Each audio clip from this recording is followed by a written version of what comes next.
ও জীবনে চুরি করে না, আমার ভালো ভালো দামি দামি জিনিস আমার পাশে থাকতো, 24 ঘন্টা পরে থাকতো আমার রুমে। ও একটি কোনো দিন একটি শার্ট, একটি প্যান্ট, একটি কাপড়ও ধরে নাই। দুনিয়াতে কেউ নাই, ওকে আজকে মারা গিয়ে নিজেকে প্রমাণ করতে যে সে আসলে চোর না। এই যে এত এত বড় বড় মানুষ ক্যামেরার সামনে এসে বলে আমরা দেশকে স্বাধীন করেছি, দেশের কোনো মানুষের কোনো কিছু হতে দিব না, আমরাই সরকার। তো বন্ধুরা, আজকের এই ভিডিওতে তুলে ধরবো তোফাজ্জলের হত্যার সাথে কারা কারা দায়ী, কেন এক প্লেট ভাত খাইয়ে তোফাজ্জলকে মারলো। তো চলুন সেই ভিডিওগুলি সরাসরি দেখে আসি, তারপর আলোচনা করব ভিডিওর শেষে। ও জীবনে চুরি করে না, আমার ভালো ভালো দামি দামি জিনিস আমার পাশে থাকতো, 24 ঘন্টা পরে থাকতো আমার রুমে। ও একটি কোনো দিন একটি শার্ট, একটি প্যান্ট, একটি কাপড়ও ধরে নাই। ও এই ধরনের একটি ছেলে ছিল, কোনো দিনও বাতের অভাবে আজকের গিয়েও মৃত্যুবরণ করছে না। মানি না ওদের আমরা নির্মম যে ঘটনাটা ঘটছে, আপনার দৃষ্টিতে কিভাবে দেখছেন এটাকে? এটা সাধারণভাবে আমরা মেনে নিতে পারছি না, কারণ একটি মানুষ একবেলা ভাতের জন্য, ক্ষুধার জন্য বাংলাদেশের সর্বোচ্চ শিক্ষাবিদ সেই ঢাবিতে গিয়ে একবেলা ভাতের জন্য গিয়ে নির্মমভাবে সেই শিক্ষার্থীরা তাকে পিটিয়ে হত্যা করেছেন। এটা সাধারণ মানুষ, সাধারণভাবে আমরা কেউ মেনে নিতে পারছি না। সারা বাংলাদেশে আমি দেখেছি, সারা বাংলাদেশে এমন ভালো ভালো বলিষ্ঠ লোকগুলো সবাই ফেসবুক পোস্ট করেছেন, তার বিচার চেয়েছেন। আমি পাথরঘাটা উপজেলা চেয়ারম্যান হিসেবে আমি এর শাস্তি চাই এবং বিচার চাই। কারণ একটি ছেলে আমাকে 18 তারিখ 9টা 17 সময় একটা ফোন দেয়, 18 তারিখ 9টা 19 সময় দ্বিতীয় ফোনে আমি ফোন রিসিভ করি। ফোন রিসিভ করার ফলে তোফাজ্জল ফোন দিয়ে বলে, ভাই আমাকে মারতেছে, ভাই আমাকে বাঁচান। খুব কান্নাকাটি করে আমাকে ঢাকা ইউনিভার্সিটিতে আটকে রেখে এভাবে ফলে আমাকে মারতেছে। কেন মারতেছে জানি না, ভাই আমারে মারতেছে। এই বলার পরে আমি আমার ফোনটা টানে নিয়ে বলতেছে, ভাই আপনি তোফাজ্জলের চিনেন? হ্যাঁ ভাই চিনি, ও আমার একটা ছোটো ভাই। হ্যাঁ, তা আপনার নাম্বার, ও তো ভাই কী হয়েছে? ও মোবাইল চুরি গেছে। ও ভাই পাগল। আমি বলছি তাই, ও ভাই পাগল, ওর মাথা খারাপ, দীর্ঘদিন ধরে অসুস্থ। কারণ আপনি ফোন নাম্বার টিপে মুখস্থ করে ফোন দিয়েছে, কিসের পাগল? আপনারা কি 7টা মোবাইল দিচ্ছে? মুখে ভাই আমি তো দেশের বাড়ি। আমার গালাগালি করবার ডাকা এই পরিস্থিতিতে আমি ফোনটা কেটে দিছি। এরপর শুনতেছি ওকে পিটে রাত্র 3টায় ফেসবুকে দেখি, রাত্র 3টার সময় আপলোড মাথায় গেছে। হ্যাঁ, আমি ওকে 2টি বছর আমার রুমে রেখে ওরে সুস্থ করে, ফুল দিব্যি সুস্থ করে ওরে আমি ভালো করেছি। কিন্তু ওর মতন একটি সৎ চরিত্রবান একটি ছেলে আমার হাতে পড়ে নাই। আমি ওর মা নাই, বাবা নাই, কেউই নাই। ওরে আমি আমার ছোট ভাই হিসাবে, আমার সন্তানের মতন ওকে লালন পালন করে 2টি বছর ওকে আমি পালন করে মানে ভালো বানিয়েছিলাম। কিন্তু ওর যে চুরির অপরাধে আজকের মৃত্যু হয়েছে, এটা ভাই মানা যাচ্ছে না। কারণ ওর জীবনে চুরি করে না, আমার ভালো ভালো দামি দামি জিনিস আমার পাশে থাকতো, 24 ঘন্টা পরে থাকতো আমার রুমে।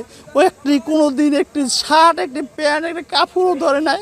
ও এই ধরনের একটি ছেলে ছিল, কোনো দিনও বাতের অভাবে আজকের গিয়েও মৃত্যুবরণ করছে না। মানি না ওদের আমরা বিচার চাই। আপনারা যারা গণমাধ্যম আছেন, আপনারা এর সঠিক নিউজ করে জানেন এটি বিচার হয়। মানে আমাদের প্রধান উপদেষ্টা আছে ডক্টর মোহাম্মদ ইউনূস হোসেন, তার সে জানি দেখে তিনি বিচারের আওতায় নেওয়া হয়।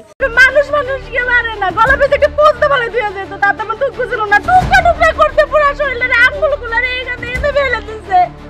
এই হাতে বাজায় রাখছে, কোনো রকম পাটা এইভাবে এত কষ্ট করে গুণ করছে। এইভাবে মানুষকে ঘুমাইতে পারে না। এত গোপন ঘুমাইছে, পা দাঁড়িয়ে পুরা এত গাইতে ফেলছে, কিছু করতে পারি নাই। হাসপাতাল থেকে ভাই আমার বলে, তুই কান্দিস না, বাবার কিচ্ছু হয় নাই। আমি বল, তোর যে কিচ্ছু হয় না, ভাই কেবিন না পেয়ে চলছে, রক্ত নিচে পড়তেছিল। ওরে কনিল মালিকে নিয়ে গেছে, এখান থেকে ফেরত দিয়েছে, বলে এই রোগী বাঁচবে না। অর্থোপেডিক হাসপাতালে নিয়ে যাওয়ার পরে ওইখানটা বলে যে খুব কম সম্ভাবনা ওর বাঁচার, আল্লাহ যদি হায়াতে রেখে তাহলে বাঁচবে। আমি ভাবছিলাম যে আমার ভাই বাঁচবে, 9 দিন যখন বাঁচছে, অপারেশন করার পরও মনে হয় বাঁচবে, কিন্তু আমার ভাই বাঁচে নাই। এমন ভাবে শেষা আমার মারছে, খালি খুবাইছে নাকি, সারাটা শরীর মাথা থেকে পা পর্যন্ত বাইরে পুরো জখম, এখানে জখম, সারাটা শরীর মাথায় কোনো জায়গায় বাদ নাই। 9 দিনের দিন মনে হয় হার্টটা ব্লক হয়ে গেছিল, এখানে দেখি রক্ত একদম মানে কালো হয়ে গেছে ভিতরে রক্তটা, এখানে নীল একটা লম্বা দাগ, এখানে গোল একটা কালো দাগ।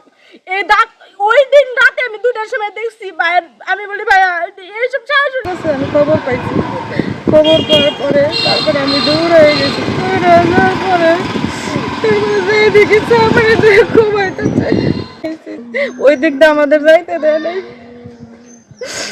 এই দিকটা এখান দিয়ে আবার ঘুমাবো। সাইমুম জান্নাত, এটিএন নিউজ।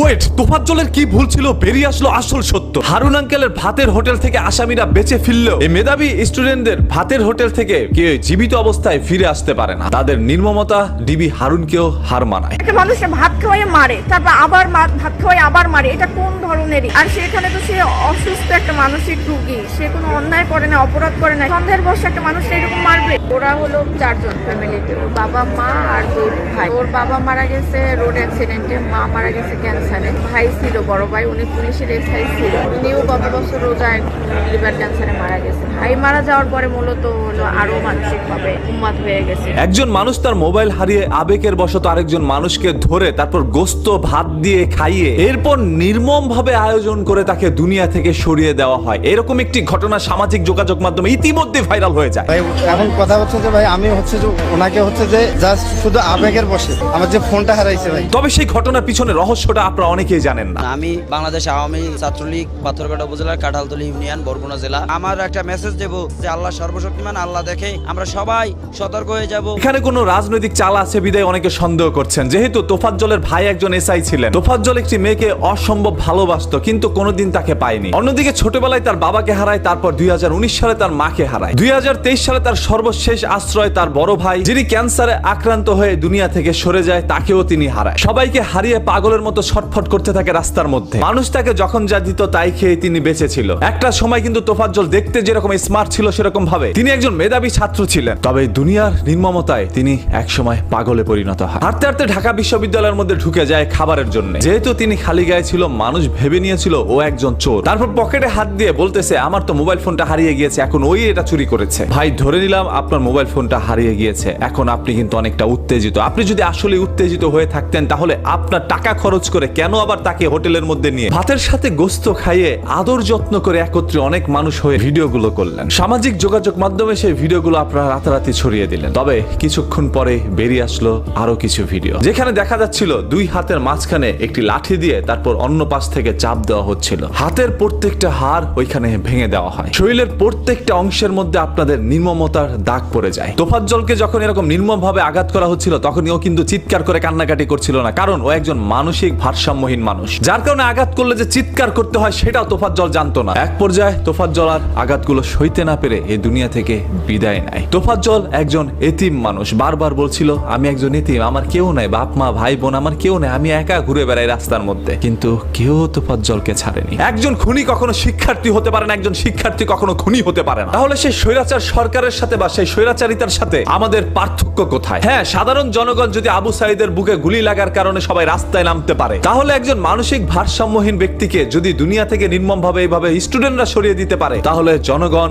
আবারও রাস্তায় নামতে পারে। একজন অপরাধীর পরিচয় কি সেটা আমরা তখনই ভুলে যাব যখন সে সব থেকে বড় অপরাধটি করবে। শুধুমাত্র মোবাইল ফোন হারিয়ে আবেগের বশতে কিভাবে এরকম কাজটা করে তিনি। ধিক্কার জানাই সেই সকল মানুষগুলোকে। আজকে দেশের মধ্যে নাকি বাক স্বাধীনতা চলে আসছে, আমরা নাকি স্বাধীনভাবে কথা বলতে পারবো। আজকে সেই সকল স্টুডেন্টদের বিরুদ্ধে কথা বলতে গিয়ে হয়তোবা আমার জীবনও এখন ভয়ঙ্কর পরিণতিতে পড়তে পারে। হয়তোবা তারা আমাকে ইনভাইট করে আদর যত্ন করে এরকম নির্মম ভাবে দুনিয়া থেকে সরিয়ে দিতে পারে। বলতে পারে আমি তার পকেট থেকে তার বাটন মোবাইলটি চুরি করে নিয়েছি। আসলে তোফাজ্জল তার মাকে হারায়, বাবাকে হারায়, তার ভাইকে হারায়, তার ভালোবাসার একমাত্র মানুষটিকে হারায়। সবাইকে হারিয়ে তোফাজ্জল এই দুনিয়ার মধ্যে বেঁচে থেকেই বা কি লাভ? যদি বিদায় করেই দিতে হইতো তাহলে কেন ভাত খাওয়াইলেন? সর্বশেষ কথা একটা, তো তোফাজ্জলের ঘটনা নিয়ে আপনাদের মতামত কি তা কমেন্ট বক্সে জানাবেন।